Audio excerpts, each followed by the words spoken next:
میں اپنے ہی کمرے میں بیٹھا نائلہ کو مسلسل کالز پہ کال کر رہا تھا، مگر وہ میری کال ریسیو نہیں کر رہی تھی۔ نہ جانے اس کے ساتھ کیا مسئلہ تھا، وہ ہمیشہ ہی ایسے ہی کرتی تھی۔ اس نے کبھی بھی میری کال ٹائم سے نہیں سنی تھی، اور یہ بات مجھے جلا کر راکھ کرنے کے لیے کافی ہوتی تھی۔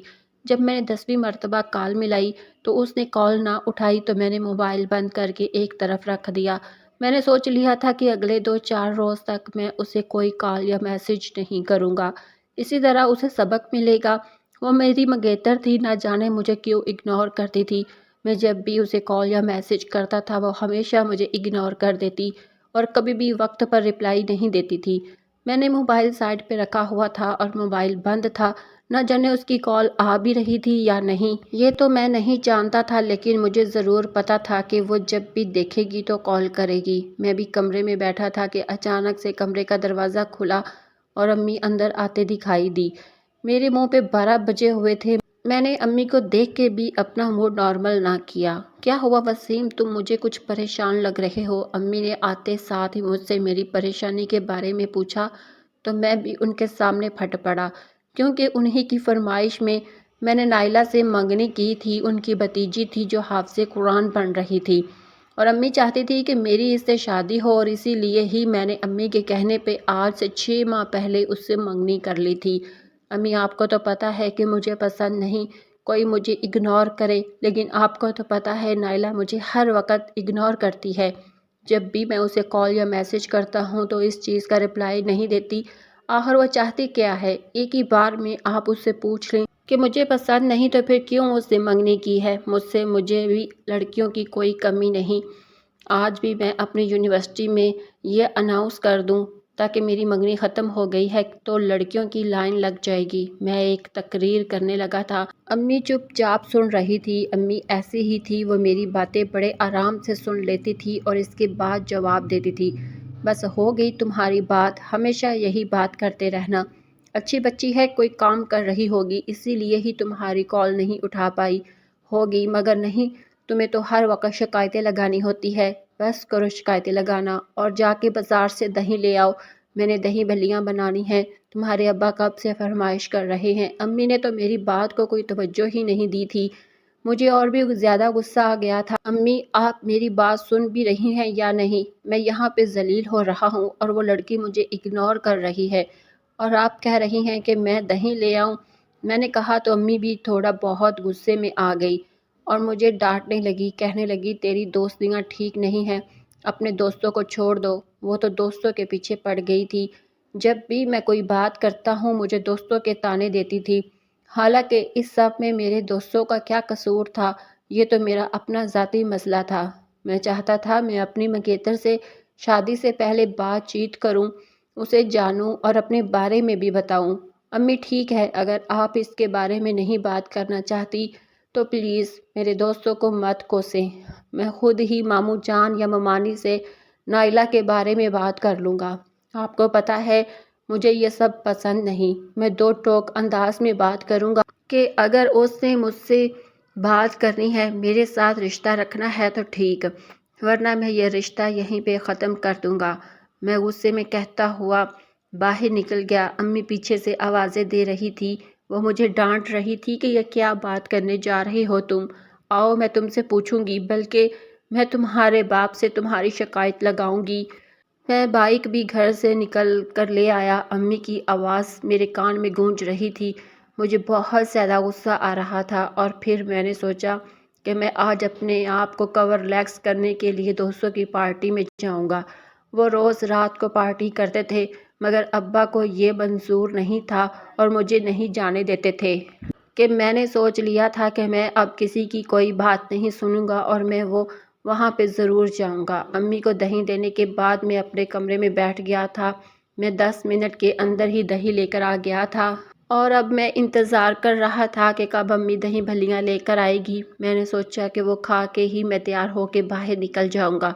ویسے بھی سردیاں تھی، دھوپ ختم ہونے کو تھی، رات بھی بڑی جلدی سے ہو جاتی تھی، اور پھر امی نے مغرب سے پہلے ہی دہی بھلیاں بنا لی تھی، اور امی غصہ بھی کر رہی تھی کہ تمہارے باپ کو نہ جانے ایسی ایسی چیزیں کیسے سوچتی ہیں، یہ بھی کوئی ٹائم ہے یہ چیز کھانے کا؟ یہ تو دوپہر میں اچھی لگتی ہیں۔ امی نے مجھ سے بات نہیں کی تھی۔ میں دہی بلیاں کھانے کے بعد تیار ہو گیا۔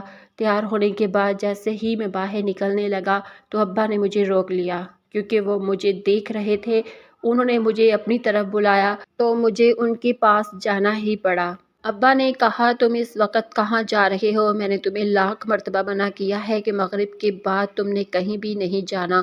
جیسے ہی ابا نے کہا تو میں بھیگی بلی بنا کھڑا رہا، ورنہ جواب دینا چاہتا تھا۔ میں کہنا چاہتا تھا کہ میں جوان لڑکا ہوں، میں کہیں بھی جا سکتا ہوں، میرے ساتھ کے اور بھی لڑکے جاتے ہیں تو میں کیوں نہ جاؤں، لیکن ابا کے سامنے میرے حلق سے ایک لفظ بھی نہیں نکلا تھا۔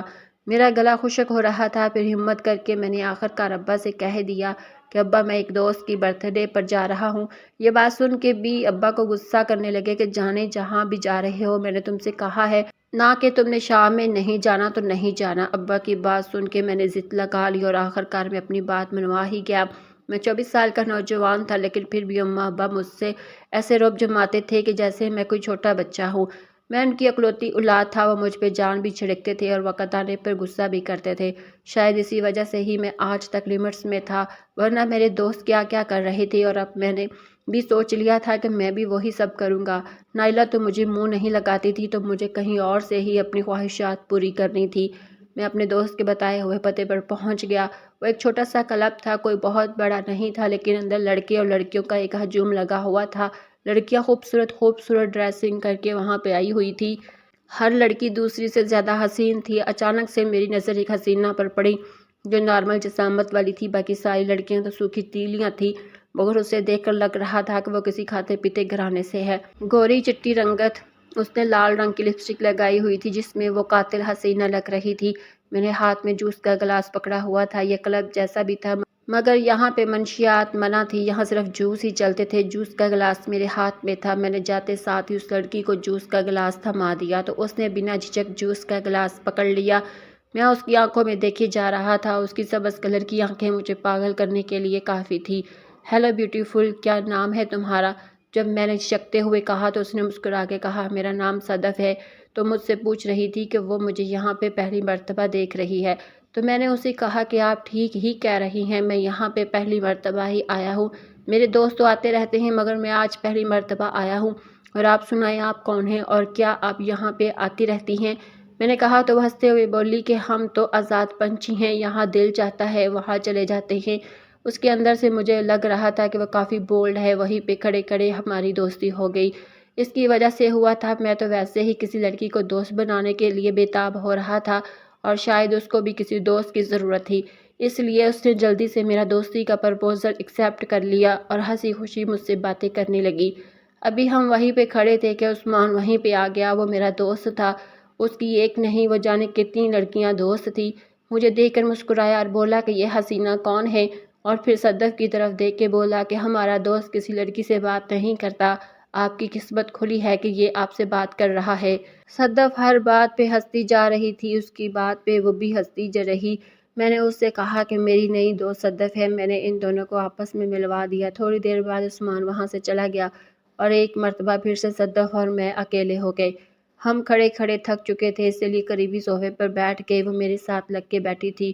اسے کوئی پرواہ نہیں تھی۔ اچانک اس کے موبائل پہ کال آنے لگی جہاں پہ ہسبینڈ لکھا ہوا تھا۔ میں ہکا بکا اس کے موبائل کو اسکرین کو دیکھنے لگا کہ آخر ایک شادی شدہ لڑکی یہاں پہ کیسے آ سکتی ہے اور کیسے کسی لڑکے سے دوستی کا ہاتھ بڑھا سکتی ہے۔ میں اسے پوچھنا چاہتا تھا، اس سے پہلے کہ میں اسے کچھ پوچھتا وہ وہاں سے چلی گئی۔ وہ تھوڑا دور چلی گئی تھی، مگر اس کا چہرہ میری طرف تھا۔ اس کے چہرے پر ناگواری تھی اور وہ غصے میں اپنے شوہر سے بات کر رہی تھی۔ نہ جانے وہ اس سے کیا کہہ رہی تھی اور آگے سے کیا جواب دے رہا تھا، اس کے بارے میں کچھ بھی نہیں جانتا، لیکن اس کے چہرے کے ایکسپریشن میں سے یہ سمجھ گیا تھا کہ ضرور ان دونوں کے درمیان کوئی نہ کوئی مسئلہ چل رہا ہے۔ تھوڑی دیر بعد وہ منہ بسورے میرے پاس آ گئی۔ نہ جانے خود کو سمجھتا کیا ہے، میں اس کی غلام نہیں ہوں جو اس کی مرضی سے چلوں۔ مجھے چھوٹی بچی سمجھتا ہے، پوچھ رہا ہے کہ میں رات کے اس وقت کہاں پہ ہوں۔ میں نے بھی کہہ دیا ہے کہ اپنے دوستوں کے ساتھ ہوں۔ مجھے سب کچھ بتا رہی تھی، حالانکہ میں نے اس سے پوچھا بھی نہیں۔ میں نے اسے کہا کہ کیا آپ اپنے شوہر سے پیار نہیں کرتی؟ بولی پیار تو دور کی بات، میں تو اس کی شکل بھی نہیں دیکھنا چاہتی، مجھے تو تم جیسے ہینڈسم کی ضرورت تھی۔ مسکراتے ہوئے بولی تو میرا دل باغ باغ ہو گیا۔ میں نے اس کا ہاتھ تھاما تو وہ میری طرف دیکھ کے مسکرانے لگی اور ایسا تاثر دیا کہ ہاتھ تھامنے سے اچھا لگا۔ میرے تو ویارے نیارے ہو گئے۔ مجھے ایک شادی شدہ لڑکی مل گئی جو بلا کی حسین تھی، اور میں نے سن رکھا تھا کہ شادی شدہ لڑکیاں کنواریوں سے زیادہ اچھی ہوتی ہیں، انہیں ساری سمجھ بوجھ ہوتی ہے۔ کنواری لڑکیاں تو ہر وقت باپ بھائیوں کے بہانے بناتی رہتی ہے۔ شادی شدہ کا کوئی زیادہ مسئلے نہیں ہوتے۔ ہم دونوں نے نمبر بھی ایک دوسرے کو دے دیا۔ اس نے کہا کہ کل بھی میں نے یہیں پہ آنا ہے، تم بھی ضرور آنا۔ تو میں نے اس سے کہا جیسا آپ کہیں۔ میں اس کے سامنے بچھا چلا جا رہا تھا، اور میں کیسے نہ بچھتا۔ نائلہ کو اتنی کالز کرتا تھا، میری کالز کا جواب نہیں دیتی تھی، اور اب ایک لڑکی مجھے مل گئی تھی، اور وہ بھی ایسی لڑکی جو مجھ پہ جان نچھاور کر رہی تھی اور کہہ رہی تھی کہ تم مجھے بڑے ہی پسند آئے ہو، نہ جانے آج تک تم کہاں چھپے ہوئے تھے۔ اسے مجھے اپنا ایڈریس بھی دے دیا۔ کہہ رہی تھی کہ میں اپنے شوہر کے ساتھ ہی رہتی ہوں، لیکن میرا شوہر ہفتے میں 4 دن ہی گھر پہ ہوتا ہے، باقی کے 3 دن وہ اسلام آباد ہوتا ہے۔ تو اس دوران تو میرے گھر آنا، وہیں پہ ہی پارٹی کریں گے۔ ابھی اس کا شوہر گھر پر ہی تھا، اب مجھے جمعے کا انتظار تھا۔ جمعہ ہفتہ اتوار کو 3 دن اسلام آباد میں ہوتا تھا۔ ہم دونوں میں یہ کمٹمنٹ ہو چکی تھی کہ جمعے کو ہم یہی کلب میں ملتے رہیں گے، لیکن جیسے ہی اس کا شوہر اسلام آباد جائے گا تو اس کے گھر میں آ جاؤں گا۔ پارٹی دیر تک چلتی رہی تھی۔ جب میں رات کے 12:30 بجے گھر پہنچا تو ابا صحن میں ٹہل رہے تھے۔ اتنی سردی کے باوجود بھی صحن میں ادھر سے ادھر ٹہلتے ہوئے میرا انتظار کر رہے تھے۔ مجھے دیکھ کے مجھ پہ پھٹ پڑے اور مجھے اپنے کمرے میں بھی لے گئے۔ امی جو گھوڑے بیچ کے سو رہی تھی، ہم دونوں کی بات سن کر اٹھ بیٹھی تھی۔ ابا مجھ پہ غصہ کر رہے تھے اور کہہ رہے تھے کہ یہ کون سی پارٹی ہے جو رات گئے تک چلتی رہی ہے۔ یہ آخری مرتبہ تھا، آئندہ تم نے نہیں جانا۔ میں نے تو ہر روز جانا تھا، اس لیے میں نے بھی ان کے سامنے زندگی میں پہلی مرتبہ زبان چلا دی کہ میں ضرور جاؤں گا۔ میں کچھ چھوٹا بچہ نہیں ہوں۔ میرے دوست یہ ارسٹ کرتے ہیں، مجھے چھیڑتے ہیں کہ میں کوئی لڑکی ہوں۔ کیا میں اپنا مذاق نہیں بنوانا چاہتا؟ اس لیے میں ضرور جاؤں گا، میں نے ابا سے کہا، اور ان کے کمرے سے باہر نکل گیا۔ ابا کی آوازیں باہر تک آ رہی تھی۔ وہ امی سے کہہ رہے تھے کہ دیکھا اس نالائق کو کیسے زبان چلانا ہے، شرم نہیں آتی، جوان ہو کے باپ کے سامنے زبان چلاتا ہے۔ میں اپنے کمرے میں آ گیا، دروازہ بھی بند کر لیا۔ جانے وہ بول بھی رہے تھے یا نہیں، اپنے کمرے میں ادھر سے ادھر ٹہلنے لگا تھا۔ مجھے ہر چیز پہ غصہ آ رہا تھا۔ نہ جانے کیوں یہ لوگ مجھے ایک پٹاری میں بند کرنا چاہتے تھے۔ میں کچھ چھوٹا بچہ تو نہیں تھا جو ان کی مرضی سے اپنی زندگی گزارتا۔ میں اپنی بھی کچھ خواہشات تھی جنہیں وہ پورا کرنا چاہتا تھا۔ شادی تو وہ کروا نہیں رہے تھے کیونکہ ابھی نائلہ کا حفظ چل رہا تھا، اور دوسری طرف وہ مجھ سے بات بھی نہیں کرتی تھی، تو اس کے علاوہ میرے پاس اور کوئی چارہ نہیں تھا۔ میں ساری رات صدف سے موبائل پہ باتیں کرتا رہا۔ وہ کال پر نہیں آ رہی تھی، لیکن میسج پہ ہم بات کر رہے تھے۔ مجھے بڑا اچھا لگا تھا۔ مجھے اگلے دن کا انتظار تھا۔ اسے کہا کہ دن میں ہم کسی ریسٹورنٹ میں ملیں گے، پھر وہاں سے شام ہی کلب چلے جائیں گے۔ وہ اپنے گھر سے مکمل طور پر آزاد تھی، بس کبھی کبھار اس کا شوہر اس پہ غصہ کر دیتا تھا۔ وہ ویسے بھی اس کا کزن ہی تھا۔ اور میں صدف کے بارے میں سوچتے سوچتے ہی صبح ہو گئی۔ آج میرا یونیورسٹی جانے کو بالکل بھی دل نہیں چاہ رہا تھا۔ میں نے سوچا کہ آج چھٹی کر لیتا ہوں، بلکہ میرا تو دل چاہ رہا تھا کہ میں ہمیشہ ہمیشہ کے لیے یونیورسٹی سے چھٹی کر لوں اور سارا وقت صدف کے ساتھ گزاروں۔ دوپہر کے 2 بجے میں نے اسے میسج کیا تو وہ کہنے لگی کہ میں ریسٹورنٹ نہیں آ سکتی، میرے سسرالی میرے گھر آ رہے ہیں، انہی کے کھانے پینے کی تیاریوں میں لگی ہوئی ہوں۔ اس وقت مجھے لگا جیسے وہ مجھ سے ہاتھ چھڑوا رہی ہے، لیکن میں جیسے ہی گھڑی میں شام کے 7 بجے تو اس کا میسج آ گیا کہ میں کلب کے لیے نکل رہی ہوں، تم بھی آ جاؤ۔ اس کا میسج پڑھ کے میرے چہرے کی رونق بحال ہو گئی۔ میرے چہرے پر مسکراہٹ تھی۔ میں جو پہلے ہی تیار بیٹھا تھا، اسی وقت ہی موٹر سائیکل نکال کے گھر سے باہر نکل گیا۔ ابا اپنے دوست کی طرف گئے ہوئے تھے، اور ویسے بھی میں نے رات میں انہیں یہ بات کلیئر کر دی تھی کہ میں اب ان کی بات نہیں مانوں گا۔ امی نے مجھے نہیں روکا تھا، شاید وہ کچن میں کام میں مصروف تھی، انہوں نے مجھے دیکھا بھی نہیں تھا۔ نہ ہی میں نے ان سے اجازت چاہی تھی اور نہ ہی انہیں بتایا تھا۔ ہمیشہ میں بتا کے جاتا تھا، لیکن اب میں اپنی عادت بدل رہا تھا۔ میں جانتا تھا کہ اگر میں نے ایک مرتبہ ان کی بات مان لی تو وہ ہر روز ہی مجھ پہ پابندیاں لگائیں گے، جو میں بالکل بھی نہیں مان سکتا تھا۔ میں کلب پہنچا تو صدف کو دیکھ کے حیران رہ گیا اور ریڈ کلر کے ڈریس میں اتنی حسین لگ رہی تھی، اتنی حسین لگ رہی تھی کہ جیسے آسمان سے اتری ہوئی پری ہو۔ دوپٹہ تھا ہی نہیں، لمبے بال کمر پر جھول رہے تھے، جیسے کوئی ناگن رینگتی ہوئی جا رہی ہو۔ میں اس کے پاس گیا تو اس نے مجھے گلے سے لگا لیا، اسے میری کمر پہ ہاتھ رکھا، جس سے مجھے کچھ ہوا اسی وقت ہی پیچھے ہٹ گیا۔ میں ان سب کا عادی نہیں تھا، مگر لگتا تھا کہ یہ سب اس کے لیے عام بات ہے۔ ویسے بھی اس کے حلیے سے لگتا تھا کہ وہ کوئی بہت ہی امیر ہے۔ میں بھی کوئی غریب نہیں تھا، بس سرکاری آفیسر تھے۔ ہمارے پاس چھوٹی موٹی گاڑی بھی تھی، جسے زیادہ تر ابا ہی استعمال کرتے تھے۔ میں ہمیشہ اپنا موٹر سائیکل استعمال کرتا تھا۔ گھر بھی اپنا تھا کہ کسی چیز کی کمی نہیں تھی، مگر صدف کے حلیے سے لگتا تھا کہ وہ بہت زیادہ امیر ہے۔ اس نے مجھ سے کہا کہ میں کب سے تمہارا انتظار کر رہی تھی، کیوں ہو گئی کہ میں تمہارے ہی میسج کا انتظار کر رہا تھا۔ جیسے ہی تم نے میسج کیا تو میں اسی وقت ہی گھر سے نکل پڑا۔ اصل میں راستہ زیادہ ہے، اس لیے آنے میں دیر لگ گئی ہے۔ تم بتاؤ تم کیسی ہو اور کب گھر میں ملاقات کا شرف بخش رہی ہو؟ جیسے ہی میں نے کہا تو وہ ہمیشہ کی طرح ہنستی گئی اور کہنے لگی کہ میں نے تم سے کہا تو تھا کہ جمعے کی رات میرے گھر پہ گزارنا۔ صبر تو مجھ سے بھی نہیں ہو رہا کہ آج کا دن گزر گیا تھا، اب رات بھی گزرنے لگی تھی، بس کل کا ہی دن تھا اور اس کے بعد ہم نے صدف کے گھر پر ملنا تھا۔ میرے دوست بھی دور دور سے مجھے دیکھ کے اشارے کر رہے تھے۔ ویسے تو بات کل ہی پھیل گئی تھی کہ میں نے ایک شادی شدہ لڑکی کو پھنسا لیا ہے۔ کوئی یہ نہیں جانتا تھا کہ ہم کتنا آگے بڑھ گئے ہیں، اور وہ بھی صرف ایک ہی ملاقات میں، اور آج ہماری دوسری ملاقات تھی۔ مگر ایسا لگ رہا تھا کہ جیسے ہم ایک دوسرے کو برسوں سے جانتے ہوں۔ پہلی ملاقات میں ہم ایک دوسرے کو اپنے حالات سے آگاہ کر دیا تھا، اب ان ساری رات میں میسج پہ بات کرتے رہے تھے۔ صدف تم سے ایک بات پوچھوں؟ میں نے کہا تھا۔ وہ مسکراتے ہوئے بولی کہ ضرور پوچھو۔ میں نے اس سے پوچھا کہ کیا تمہارے بچے ہیں؟ تو ہنسنے میں بولی کہ میرا شوہر اس قابل نہیں ہے، نہ ہی وہ میری خواہشات پوری کر سکتا ہے اور نہ ہی مجھے اولاد دے سکتا ہے، اسی لیے تو میرا اس کے ساتھ دل نہیں لگتا، ورنہ مجھے باہر آنے کی کیا ضرورت تھی۔ اس کی باتیں سن کر میرا دل اور خوش ہو گیا۔ میں نے سوچا کہ اس کی دکھتی رگ پہ ہاتھ رکھ دوں گا تو وہ مجھے خوش کر دے گی۔ باتوں باتوں پہ میں نے اس کا ہاتھ تھام لیا، اس نے کوئی ری ایکشن نہیں کیا۔ پھر مجھے وہ بات یاد آئی جب میں ایک مرتبہ ماموں کے گھر گیا تھا۔ سب کی غیر موجودگی دیکھ کر میں نے نائلہ کا ہاتھ تھامنا چاہا تو اس نے ایسا ری ایکٹ کیا کہ جیسے اسے کرنٹ لگ گیا ہو، اور پھر مجھے ڈانٹتی ہوئی وہاں سے نکل گئی۔ وہ دن اور آج کا دن میں نے دوبارہ سے یہ حرکت نہیں کی تھی۔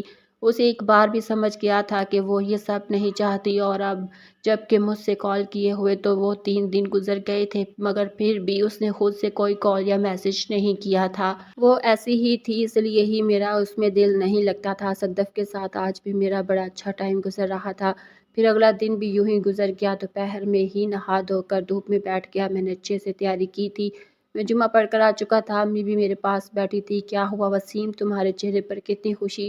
خیر تو ہے؟ کیا نائلہ سے بات ہوئی ہے تمہاری؟ جیسے ہی امی نے کہا تو میرا موڈ خراب ہو گیا۔ امی اس کا نام میرے سامنے مت لیا کریں، مجھے پسند نہیں اور نہ ہی میں اس سے شادی کروں گا۔ میں اس کے بارے میں نہیں سوچ رہا تھا۔ آپ بتائیں کہ آپ نے ماموں کو منع کیا یا نہیں؟ جیسے ہی میں نے کہا تو امی نے میرے منہ پہ ایک زوردار تھپڑ لگا دیا۔ نالائق اولاد، شرم نہیں آتی اس طرح کی باتیں کرتے ہوئے؟ تمہاری منگنی ہو چکی ہے اور میں 1-2 سال میں تمہاری شادی بھی کر دوں گی۔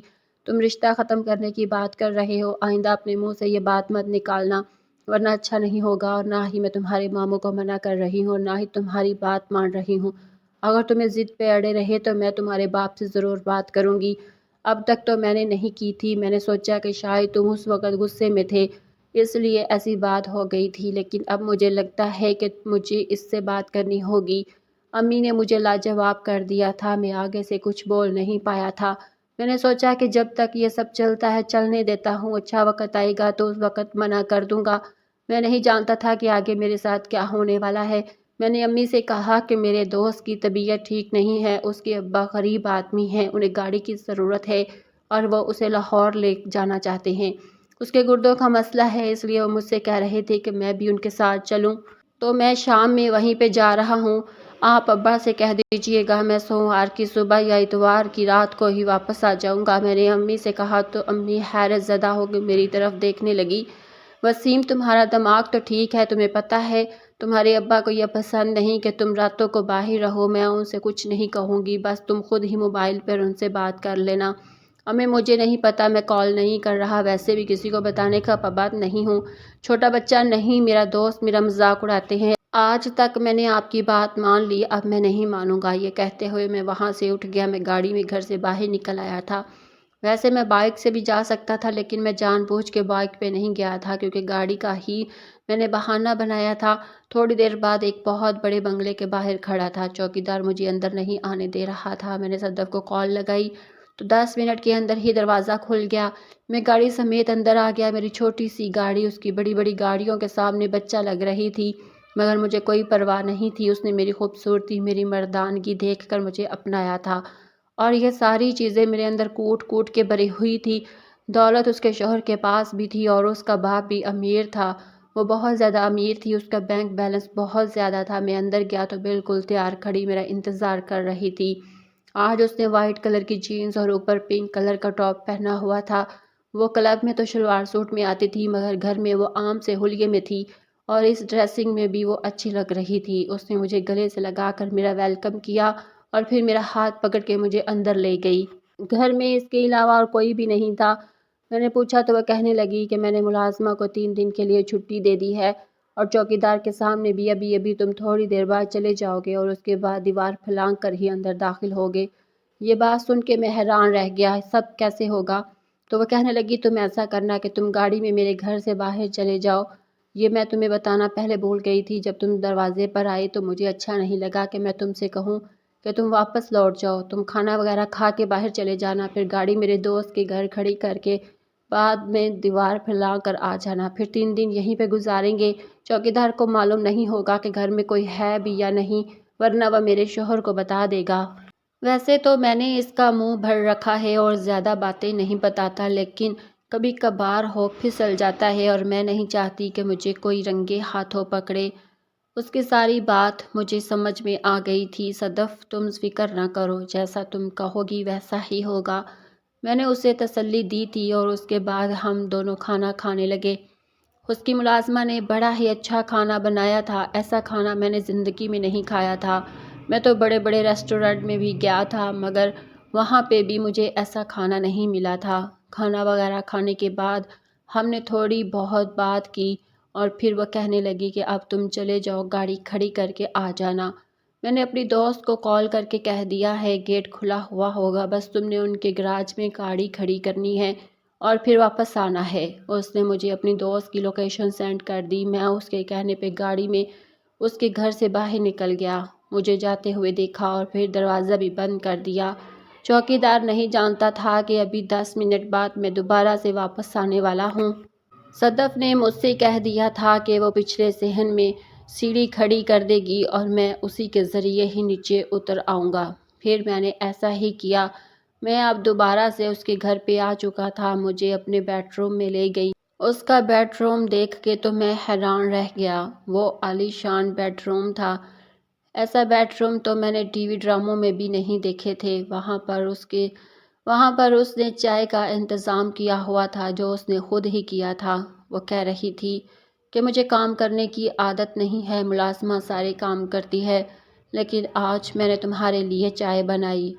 میں نے چائے پی تو اس میں بہت ذائقہ تھا۔ میں نہیں جانتا تھا کہ وہ مجھے کس مقصد کے لیے استعمال کرنا چاہتی ہے، میں اس بات تک نہیں پہنچ پایا تھا، مگر جیسے ہی وہ میرے قریب آئی اور قربت کے بارے میں سوال کرنے لگی تو میں حیرت زدہ ہو گیا اور اس کی طرف دیکھنے لگا۔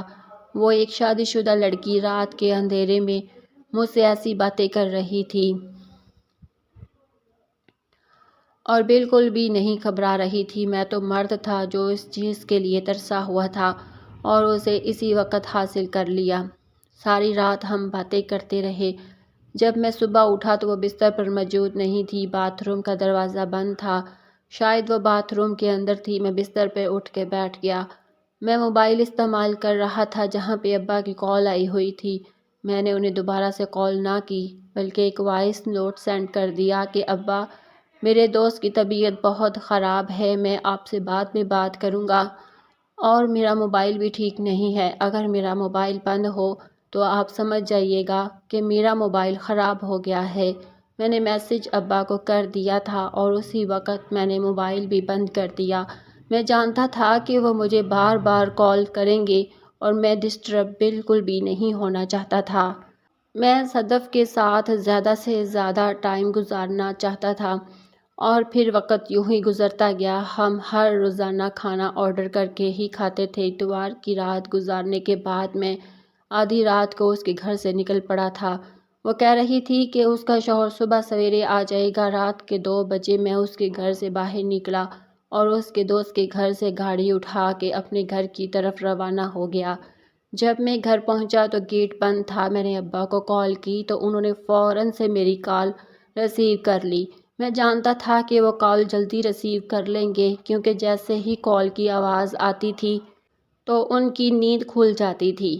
رات کے اتنے بجے جب میں گھر واپس گیا تو وہ واقعی میں یہ بات ماننے پر مجبور ہو گئے کہ میں ابھی ابھی لاہور سے واپس آ رہا ہوں، ورنہ اتنی رات کو کون واپس آتا ہے۔ وہ مجھ سے پوچھنے لگے تو میں نے ان سے کہا کہ صبح بات کریں گے۔ میں بہت زیادہ تھکا ہوا تھا۔ میں 3 دن اس کے ساتھ گزار کے آیا تھا۔ ویسے تو ہم نے کوئی کام نہیں کیا تھا لیکن پھر بھی بڑے ہی مصروفیت میں رہے تھے۔ ہم نے ایک دوسرے کے ساتھ اچھا وقت گزارا تھا اور واپسی کے سارے راستے میں یہی سوچتا آیا کہ نہ جانے اگلا ہفتہ کب آئے گا۔ جاتے ساتھ ہی میں اپنے کمرے میں سو گیا اور پھر وقت یوں ہی گزرتا گیا۔ وقت کو تو جیسے پر لگ گئے تھے۔ 3-4 دن یوں ہی گزر گئے۔ ہم نے ملاقات بھی نہ کی، بس کال پہ ہی بات ہوتی رہی اور بہت زیادہ مصروف رہی تھی۔ اس کی فیملی میں کوئی شادی تھی اور اس کا شوہر بھی سارا دن گھر پر ہی ہوتا تھا اور آخر کار پھر سے جمعے کا دن آ گیا، مگر میں آج نہیں گیا تھا کیونکہ اس کے شوہر نے ہفتے کے دن اسلام آباد جانا تھا۔ اس کی روٹین بدل گئی تھی، تب اس نے 2 دن کے لیے جانا تھا۔ ہم دونوں کی امیدوں پہ پانی پھر گیا تھا، لیکن کیا کرتے، جیسا بھی تھا ایسے ہی گزارا کرنا تھا۔ پھر جب میں اس کے گھر گیا تو وہ کہنے لگی، آپ میری ویڈیو تصاویر بنائیں، ہم دونوں کے پاس کے لمحات کو قید کرنا چاہتی تھی۔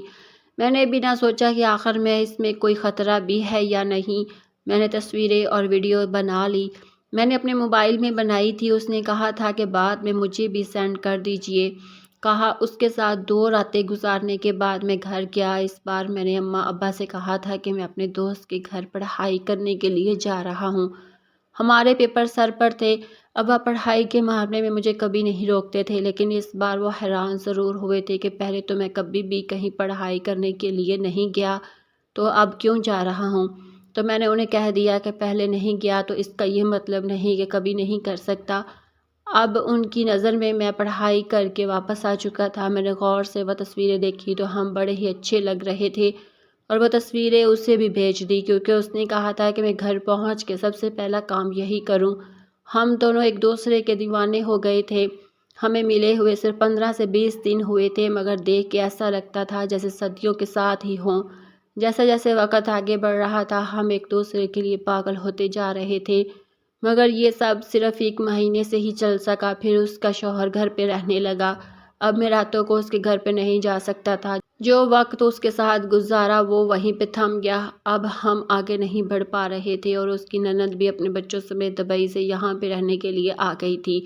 اس کی نند اپنے شوہر بچوں سمیت دبئی میں رہتی تھی۔ اس کے شوہر کا بزنس وہیں پر تھا، لیکن اب وہ اپنے بھائی اور بھابھی سے ملنے کے لیے آئی ہوئی تھی، اس لیے صدف گھر سے بھی باہر نہیں نکل سکتی تھی۔ ہماری کال پہ بڑی مشکل سے بات ہوتی۔ جب بھی میں اسے کال کرتا تو وہ کہتی کہ میری نند پاس بیٹھی ہے، بات نہیں کر سکتی۔ ہم دونوں ایک دوسرے سے بہت دور ہو گئے تھے۔ اب رات میں کلب بھی نہیں آتی تھی اور میں اس کے لیے بے چین ادھر سے ادھر پھرتا رہتا۔ میرا کسی چیز میں دل نہیں لگتا تھا۔ پیپر سر پر تھے لیکن پڑھائی کرنے کا بھی دل نہیں چاہتا تھا۔ میں نہیں جانتا تھا کہ میرے اوپر کون سی مشکل آنے والی ہے۔ جمعے کا دن تھا اور مغرب کا وقت تھا۔ میں اپنے کمرے میں بیٹھا چائے پی رہا تھا۔ مجھے وہ لمحات یاد آ رہے تھے جو میں نے اس کے ساتھ گزارے تھے، لیکن نارمل دن ہوتے تو میں آج اس کے پاس اس کے گھر پہ ہوتا۔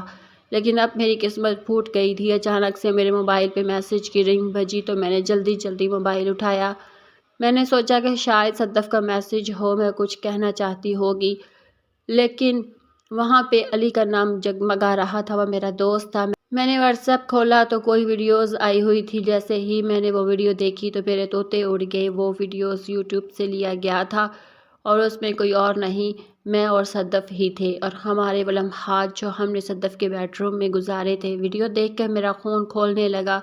مجھے سمجھ نہیں آئی کہ یہ ویڈیو وائرل کیسے ہو گیا۔ میں نے تو سمجھا کہ علی نے کہیں سے ہی ویڈیو ارینج کر لیا۔ میں نے اسی وقت علی کو کال کیا، اس کو پھٹ پڑا کہ تمہیں شرم نہیں آتی اپنے دوست کا ایسا ویڈیوز بھیجتے ہوئے؟ تم یہ بتاؤ یہ بھی جو تمہارے پاس آیا ہے کہاں سے؟ جیسے ہی میں نے کہا تو آدھے سے وہ بھی آگے سے پھٹ پڑا، کہنے لگا تم ہی بیوقوف ہو، جب یہ سب کرنا تھا تو ویڈیو بنانے کی کیا ضرورت تھی؟ یہ ویڈیو یوٹیوب پہ وائرل ہو گیا ہے، یہ ساری دنیا میں پھیل گیا ہے، سب دوست تم پر تھو کر رہے ہیں اور بڑے حاجی بن رہے تھے۔ میں نے اسی وقت اس کی کال کاٹ دی اور صدف کو کال لگانے لگا، مگر اس کا نمبر بند جا رہا تھا۔ میری طرف سے تو یہ ویڈیو لیک نہیں ہوا تھا۔ میں سمجھ گیا کہ صدف کی طرف سے ہی ہوا ہے، مگر وہ میری کال ریسیو نہیں کر رہی تھی۔ نہ جانے اس نے ایسا کیوں کیا۔ ابھی میں یہی سوچ رہا تھا کہ اس کی کال آنے لگی۔ میں نے جلدی اس کی کال اٹینڈ کی۔ اس سے پہلے کہ میں اسے کچھ کہتا یا پوچھتا، وہ کہنے لگی کہ تم اپنے گھر سے کہیں دور چلے جاؤ، میرا شوہر اور بھائی تمہارے گھر پہ آ رہے ہیں، انہوں نے مجھے مار پیٹ کے تمہارا پتہ لگا لیا ہے، باقی باتیں بعد میں ہوں گی، ابھی تم اپنے گھر سے نکلو۔ اس کی باتیں سن کے میرے رونگٹے کھڑے ہو گئے۔ میں نے اس سے پوچھا کہ یہ سب کیسے ہوا، تو اس نے کہا کہ میں بعد میں بتاؤں گی، ابھی ٹائم نہیں ہے، میری نند نے میرا موبائل لے لیا تھا، میں نے بڑی مشکل سے اس کے کمرے سے موبائل اٹھایا ہے، بس تم یہ سمجھ لو کہ سب میری نند کا کیا دھرا ہے، اسے میرے گھر برباد کر دیا۔ اس نے ہی یہ ویڈیو وائرل کیا کیونکہ وہ میرے بھائی سے شادی کرنا چاہتی تھی، مگر میرا بھائی اس وقت اسے پسند نہیں کرتا تھا، پھر اس کی شادی کہیں اور ہو گئی اور آج اس نے مجھ سے اس طرح سے بدلہ لے لیا۔ صدف جلدی میں بات بتا رہی تھی جو مجھے کچھ خاص سمجھ نہیں آئی۔ اسی وقت ہی میں گھر سے نکل پڑا۔ امی مجھے روکتی رہ گئی، کیا ہوا، تم اتنی جلدی میں کہاں جا رہے ہو؟ مگر میں ان سے کچھ نہیں کہہ پایا۔ انہیں کیا بتاتا کہ کچھ لوگ مجھے ڈھونڈنے کے لیے آ رہے ہیں۔ میں جلدی اپنے دوست علی کے گھر پہ پہنچ گیا، میرا بڑا اچھا دوست تھا، تو میں نے سمجھا یہاں پہ مجھے تحفظ مل جائے گا، مگر وہاں جانے کا بھی فائدہ نہ ہوا کیونکہ میرے پہنچنے کے 15 منٹ بعد ہی صدف کا بھائی ارشاد پولیس کو لے کر وہیں پہنچ گئے اور مجھے گرفتار کر لیا گیا۔ میں ہکا بکا پولیس کی گاڑی میں بیٹھا پولیس اسٹیشن کی طرف روانہ تھا۔ مجھے سمجھ نہیں آ رہی تھی کہ آخر کس نے اطلاع کیا، اور پھر اس بات کا پتہ مجھے بڑی جلدی لگ گیا اور لوگوں نے میری لوکیشن ٹریس کر لی تھی۔ میں اپنے بال جکڑے رہ گیا۔ مجھے خود پہ غصہ آ رہا تھا کہ میں نے اپنا موبائل گھر پہ کیوں نہیں چھوڑا۔ میں پولیس اسٹیشن پہ پہنچ گیا۔ پہلے تو جاتے ساتھ ہی ان لوگوں نے میری مار نکالی اور اب اس کے بعد مجھے لاک اپ پہ بند کر دیا۔ میں چلا لاتا رہا، یہ سب میں نے نہیں کیا، یہ ویڈیو ایسے ہی بنایا گیا ہے، اس میں میں نہیں ہوں، لیکن میری بات کسی نے بھی نہیں سنی تھی۔ پھر روتے بھلکتے ساری رات گزر گئی۔ صبح جب اس کے بھائی اور شوہر نے آ کے میری خبر لی تو میں کچھ بولنے لائق نہ رہا۔ اس کے شوہر کے تعلقات بہت آگے تک تھے، اس لیے وہ جیل کے اندر آ گیا اور اپنے ہاتھوں سے مجھے پیٹا۔ اب مجھے غصہ بھی آ رہا تھا جب ابا کہتے تھے کہ بڑے برے دوستوں کی صحبت میں نہ رہو ورنہ تمہارے ساتھ بھی اچھا نہیں ہوگا۔ اس وقت مجھے اس چیز کی سمجھ نہیں آئی تھی، لیکن اب مجھے ساری سمجھ لگ گئی۔ اگر میں کلب نہ جاتا تو یہ سب ہوتا ہی نہیں۔ مجھے خود پہ غصہ آ رہا تھا اور شرمندگی بھی ہو رہی تھی، آخرت کا بھی خیال آ رہا تھا، نہ جانے اب تک میں کہاں مگن تھا۔ مجھے خیال ہی نہیں آیا تھا کہ میں غلط کر رہا ہوں۔ میں ان کے پیروں میں گر کے معافیا مانگنے لگا کہ خدا را مجھے یہاں سے چھڑوا لو، اس میں میرا کوئی قصور نہیں، صدف بھی آگے بڑھی تھی اور تو میں کیا کرتا، تو میں ایک مرد تھا، اپنی عورت سے بھی تو پوچھے۔ میری اس بات پر اس کے شوہر نے ایک زوردار تھپڑ لگایا اور منہ سے کہنے لگا میری بیوی کا نام اپنی گندی زبان سے مت لینا، اس نے میرا گریبان پکڑ رکھا تھا، لوگ ایسے ہی کرتے ہیں، اپنوں کو سائڈ پہ رکھ کے دوسروں کے گریبان پکڑ لیتے ہیں۔ میں بھی غصے میں آ گیا اور اس سے کہہ دیا کہ میرے پاس صرف یہی ایک ویڈیو نہیں اور ہزاروں ویڈیوز پڑی ہیں، بھلے تم مجھے یہاں پہ قید کر دو لیکن وہ ویڈیوز وائرل ہو جائے گی اور تم کسی کو منہ دکھانے کے قابل نہیں رہو گے۔ اس ویڈیو میں تو ہم کپڑوں میں موجود تھے، لیکن میرے پاس ایسی ویڈیوز بھی ہیں جو ایسی ہیں جنہیں دیکھ کے تم خود ہی شرما جاؤ گے۔ ایسی کچھ ویڈیوز میرے پاس تھی جو میں نے صدف کو نہیں بھیجی تھی، میں نے اسے کچھ نارمل سے ہی بھیجی تھی، باقی میں نے اپنے پاس رکھ لی تھی۔ 1-2 ہی تھی، لیکن میں نے جھوٹ بول دیا کہ میرے پاس زیادہ ہے۔ میری بات سن کے وہ دونوں گھبرا گئے اور کہنے لگے کہ ہم تمہیں چھوڑیں گے نہیں، ہم تمہارا موبائل ہیک کروا لیں گے، تمہارے پاس کچھ نہیں رہے گا۔ تو میں نے ان سے کہہ دیا کہ ویڈیوز ایک نہیں 1000 جگہ پر سیو ہے، تو میری کچھ نہیں بگاڑ سکتے۔ اگر تم لوگوں نے مجھے یہاں سے نکلوا دیا تو وہ ڈیٹا میں تمہیں دے سکتا ہوں، اور میڈیا پہ بھی یہ بیان دے دوں گا کہ جب کسی ایپ کے تھرو کیا گیا ہے، اس میں صدف اور میں موجود نہیں ہے، اور تم جانتے ہو جب میں خود یہ بیان دوں گا تو سب لوگ میری بات کا یقین کر لیں گے، کیونکہ مرد کی بات کا ہر کوئی یقین کرتا ہے۔ میرا دماغ چلنے لگا تھا، وہ دونوں سوچ میں پڑ گئے، اور پھر 1 ہفتے میں ہی میں قید سے رہا ہو گیا۔ ابا کو بھی سب کچھ پتہ چل گیا، مگر میں یہ بات ماننے سے انکاری تھا۔ میں نے ان سے کہا کہ یہ سب کسی کی سازش ہے، بلا وجہ ہی کوئی ویڈیوز بنا کے مجھے بدنام کرنا چاہ رہے تھے۔ میں اپنی بات پہ ڈٹ گیا تھا، میں جھوٹ بولنے لگا تھا۔ صدف کسی کونے خدرے میں چھپ کے بیٹھ گئی تھی، اور پھر 15 دن بعد میری ضمانت ہو گئی۔ میں صدف کے شوہر بھائی سے ڈیل کر چکا تھا، انہوں نے کہا تھا کہ میرے ساری ویڈیوز دے دوں اور مجھے رہا کروا دیں گے۔ پھر یہ FIR ختم ہو گئی اور میں گھر لوٹ آیا۔ میرے پاس جو 1-2 ویڈیوز تھی میں نے انہیں دے دی اور کہہ دیا کہ باقی ویڈیوز میں نے ڈیلیٹ کر دی ہے، جو معاملہ یہی پہ ختم ہو گیا تھا۔ مگر میرے گھر میں میری عزت زیرو ہو گئی۔ ابا ہر وقت مجھے باتیں سناتے رہتے۔ میں نے 1000 مرتبہ کہا کہ میں نہیں، اور وہ مان بھی گئے، لیکن پھر بھی کہہ رہے تھے کہ تم نے ضرور ایسا کچھ کیا ہوگا، اسی لیے ہی کسی دوست نے تمہارے ساتھ ہی کیا ہے، تو اس بلا وجہ تو ایسے نہیں کوئی کرتا۔ میرا دماغ پھٹا رہتا، میں یونیورسٹی نہیں جاتا تھا۔ صدف کا شوہر بڑا آدمی تھا، اس نے یوٹیوب سے ویڈیوز بھی ہٹوا دی تھی، لیکن کچھ دوستوں نے وہ ویڈیوز سیو کر لی تھی، اور وہ ہر وقت مجھے باتیں سناتے رہتے۔ کتنا عرصہ ہی میں گھر سے باہر نہ نکلا، مگر آہستہ آہستہ میں باہر نکلنے لگا۔ میں نے بہت توبہ کی، لیکن مجھے لگتا تھا کہ مجھے معافی نہیں ملنے والی، نہ جانے مجھے کب معافی ملنی تھی۔ پھر ماموں نے رشتہ ختم کرنا چاہا تھا، لیکن امی ان کے پیروں میں گر گئی تھی اور کہا کہ میرے بچے نے ایسا کچھ نہیں کیا۔ وہ بھولے لوگ تھے جو سچ میں ہی میری بات کا یقین کر گئے۔ تو پھر آہستہ آہستہ ہر چیز نارمل ہوئی، اور نائلہ کے ساتھ میرا نکاح ہو گیا، اور وہ رخصت ہو کے میرے گھر آ گئی، اور وہ اچھی لڑکی تھی، حافظ قرآن تھی۔ میں نے اس سے پوچھا کہ تم مجھ سے بات کیوں نہیں کرتی تھی، تو اس نے کہا کہ شادی سے پہلے بات کرنا اچھی بات نہیں ہے، ہمارا دین ہمیں اس چیز کی اجازت نہیں دیتا، اس لیے میں آپ سے بات نہیں کرتی تھی، اور آپ بلا وجہ ہی ناراض ہو جاتے تھے۔ اب اس کی ساری باتیں مجھے سمجھ آ گئی تھی۔ زندگی نے مجھے ایسے تھپڑ مارے تھے کہ میرا منہ لال ہو گیا۔ وہ 15 دن جو میں نے قید میں گزارے وہ مجھے آج تک نہیں بھولتے تھے۔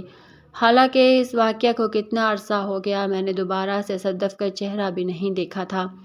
میں نے اپنا پرانا موبائل فون خود ہی توڑ دیا، جس میں اس کی ساری تصویریں اور نمبر وغیرہ تھے۔